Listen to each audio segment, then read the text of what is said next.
Hey there, Yellow Room. So, this week in science, we learned about the rock cycle. So, normally I would do this activity in class, but since we're not in class together, we can't really do it together. So, I figured I'd make a video and send it to all of you so you can either watch it or you can try it at home with your family. This is kind of my teacher disclaimer. Do not try this alone at home. Please make sure you have permission before trying this and make sure that you have adult supervision because we're going to be using heat and it might get a little bit dangerous if you're not using it safely with an adult. So before we get into that, let's review the types of rocks that we have in the rock cycle. So the first type of rock we have is igneous rocks. So igneous rocks are those rocks that are formed way deep down inside of the earth from all of the melted bits of rock, all of the magma and everything. Some examples of those kinds of rocks are things like obsidian or pumice stones or this stuff, granite. Another type of rock that we have is a sedimentary rock. So sedimentary rocks are formed by layers of sand and rock and silt and dead plants and animal skeletons and things like that. So all the little pieces that get all squished up together, that makes our sedimentary rocks. Some examples of sedimentary rocks are things like sandstone and chalk. And our last type of rock is metamorphic rocks. So metamorphic rocks are formed from other rocks when they're subjected to high heat and high pressure. So it means that they've been like squished down really hard using lots of heat and lots of pressure, and it changes them. That is things like marble and slate. So a lot of these rocks are super common. You might even have some in your home, right? Like I have a granite countertop. You might have some marble in your home. You may even have some slate. You may have seen sandstone, especially if you drive through the desert. You can see a lot of these kinds of rocks all over the world. So let's take a look at the things we're gonna need for today's experiment. So first things first, you need an adult. Somebody that can help you out, especially since we're gonna be using some heat today. The next thing you're gonna need is Starburst. Now, you can kind of use different kinds of candy, but I recommend Starburst. It's a little bit easier to work with. You're gonna need some foil, a knife or something to cut with. You can use a butter knife or something that's not quite as sharp, but a sharper knife is gonna be a little bit easier to cut through or to cut with. So make sure that you have a parent or somebody to kind of watch you and make sure that you're being safe with your knife. You're gonna need a plastic bag, something to cut on. I have a plastic plate. Something heavy that you can use to press down with. I have a spaghetti pot. You're gonna want some tongs. This is for when we get to that heat part. And then you're gonna want to have access to your stove. Now, I have an electric stovetop, so that means I can kind of put stuff directly on top of my stove. If you have a gas one, so one that has fire on it, then you're gonna want a pan or something that you can put your foil onto, okay? So let's get started. First thing that we're gonna do is I'm gonna use my plastic plate for cutting, and I'm gonna take some of my Starburst. So I'm gonna take one of each color, and you can kind of use as many as you want. I'm going with only 4 because I found that if I do any more than that, then I run into problems later on. I'm also gonna make sure that I have a little bit of each color so that I can really see all of the sediments. So we're gonna take each of our Starburst and we're going to unwrap them and put them on whatever we're cutting on. So like cutting board or anything like that. I'm using a plate because I don't have a clean cutting board right now. So we're gonna unwrap all of our Starburst. Like I said, I'm only using 4, but I'm using 1 of each color. Once we get all of our Starburst that we're gonna use unwrapped, we're going to use a knife, or we can even use our hands, but I prefer using a knife, it's a little bit faster. And we're going to take each one of our Starburst and we're gonna cut it up. We're gonna do this super carefully. Notice that my fingers are not near my blade, right? So I'm being super careful and I'm not going to cut my fingers. It's kind of sticky, so be careful. So what we are doing now is we are modeling the process of weathering and erosion. So we are breaking down rocks. So we're gonna cut each of our starburst. You don't have to cut them perfectly. They don't have to be in like perfect little squares or anything. You can kind of cut them a little bit wonky. That's okay, it doesn't matter. Because when rocks are weathered and eroded, it doesn't always happen in perfect little chunks. Sometimes it happens in funky shaped little pieces. So we're gonna cut through all of our starburst. Almost there. Last starburst.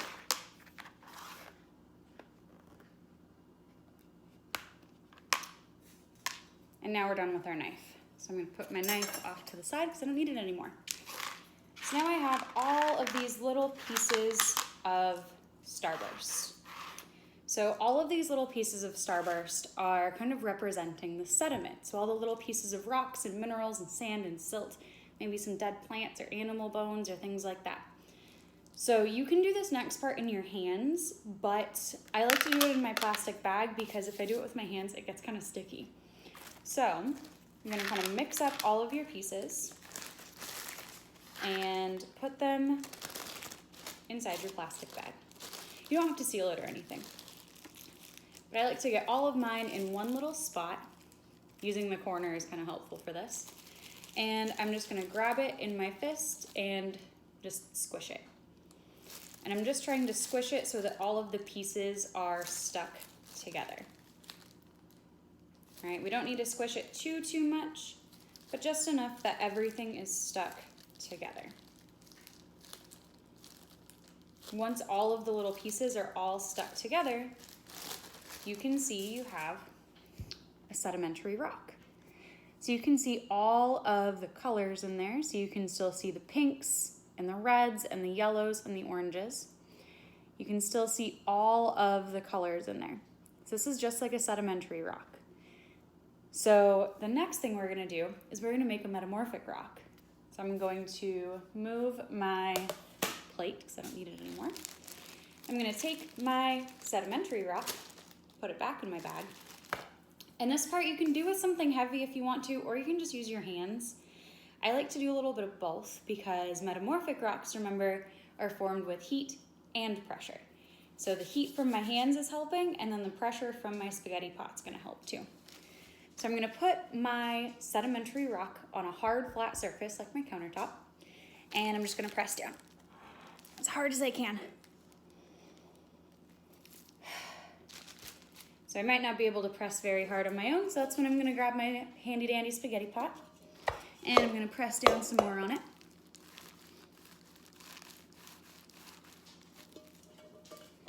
Until I get this kind of nice little flat looking disc inside of my bag. And some of your pieces might break off, that's okay. You can just kind of squish them back on there. And then the best you can take your flat little disc out and do it with your hands if you want to. We're gonna fold it in half. We're gonna go back inside our bag and we're gonna continue the process. We're gonna squish and squish. And like I said, I like to do both with my hands and with my spaghetti pot because the heat from your hands is gonna melt it just a little bit.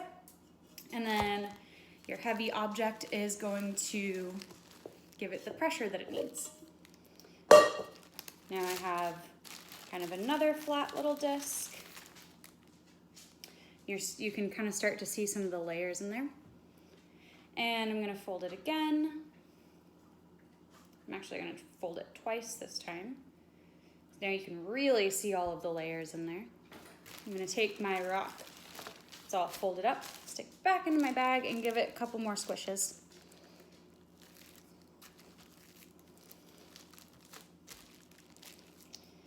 And give it one more nice squish with my spaghetti pot.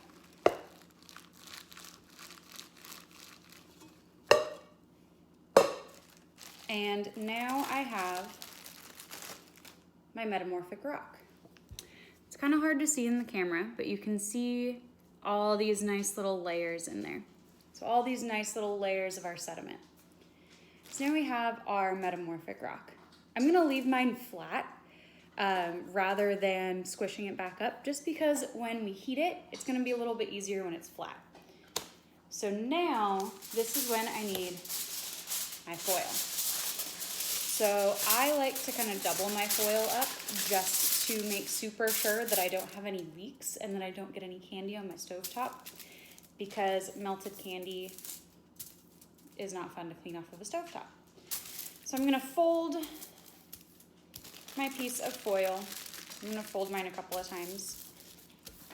Then I'm gonna make it into kind of a little bowl.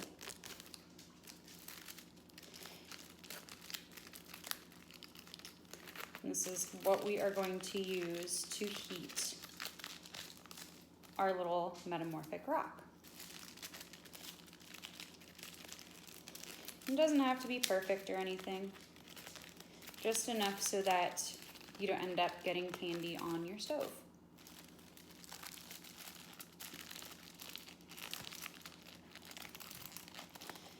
And try to make sure that all of your corners are nice and covered so you don't have any leaks.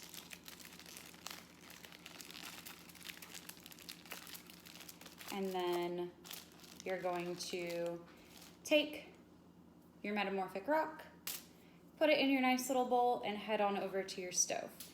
Come with me, I'll meet you over there. Hey there guys, so we're at my stove. I'm sorry it's a little bit messy, I haven't cleaned it. So you're gonna take your metamorphic rock inside your nice little foil bowl. And like I said, I have an electric stove, so I can just kind of set mine directly onto my stovetop. But if you have a gas stovetop, so you have the fire kind, you're probably gonna wanna put a pan down first. Otherwise, it could get a little dangerous. So then we're gonna turn this on, and I'm gonna move over to this side so you can see it a little bit better. I'll turn my light off so you can see it. And we're gonna turn the stove on.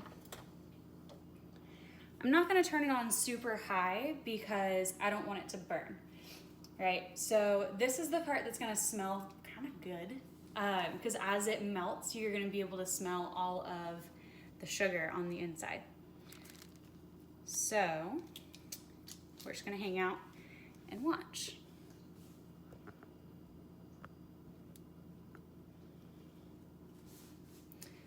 So this is the part that's gonna take the longest. So it's gonna take a minute or two for it to start to melt. But once it starts, then it starts to go kind of fast. So we're gonna give it a minute or two and let it kind of start to get warm. You can already hear it kind of start to sizzle.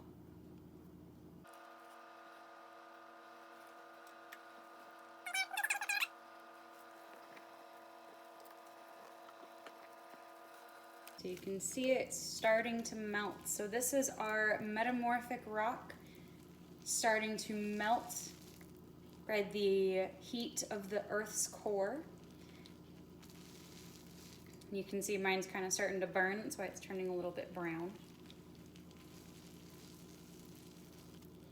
This is the part that you want to be super careful. Notice I'm using my tongs to touch it. I'm not using my hands because this is going to get real hot and we don't want to burn ourselves.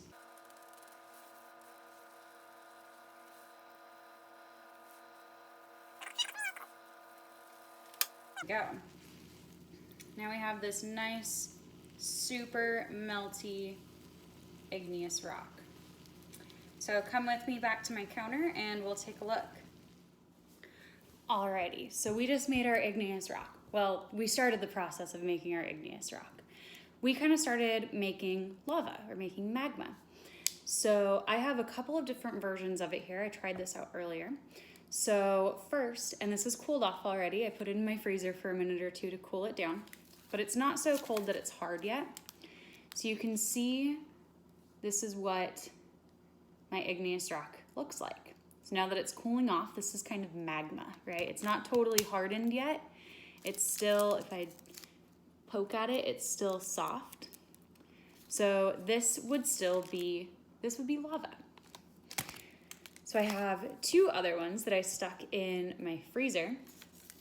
So this is another one. So this is what our lava will look like after it's cooled off, especially mine since I cooked it a little bit too hot and it burned. So now it's all brown. You can see it is nice and hard. And I could take it out, but it's really thin, so it's gonna break. But you can see all of my little rock pieces. It's kind of sticky because it's candy, but this is what our igneous rock looks like. This actually almost looks like obsidian, like if you've ever seen like the black arrowheads, that's what that stuff is made out of. So that's kind of cool. And then this is another one that I did. This one I didn't burn. So this one, you can still see part of our metamorphic rock in the middle. That's why I kept this one.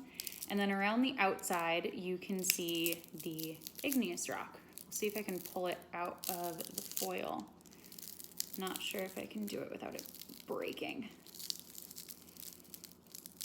Not quite. Nope, can't quite get it out of there. But you can see it right here. It's all melted together. You can't really pick apart any of the colors. Right, you can't really see kind of where the red or where the orange or where the yellow or the pink start and stop.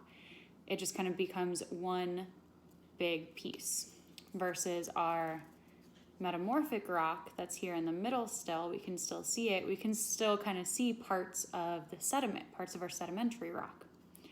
So we just looked at the whole rock cycle, y'all. So please, please, please, if you choose to do this, if you choose to do this with your family, please make sure that you have an adult helping you out because, like I said, this stuff gets really hot on the stove and I don't want anybody getting hurt, okay? That's one of our number one rules with science. We want to make sure that we're being as safe as possible. So that means that we are doing this with a responsible adult who can help us with the stove and help us with heat and help us with cutting up our starburst into small pieces. Okay? If you do choose to do this activity on your own with your family, please take pictures or take videos and send them to me. I'd love to see your rock cycles. Remember that while we're doing science, we need to stay safe, but we're also gonna have fun. All right? Have a fantastic day, Yellow Room, and I'll see y'all next time.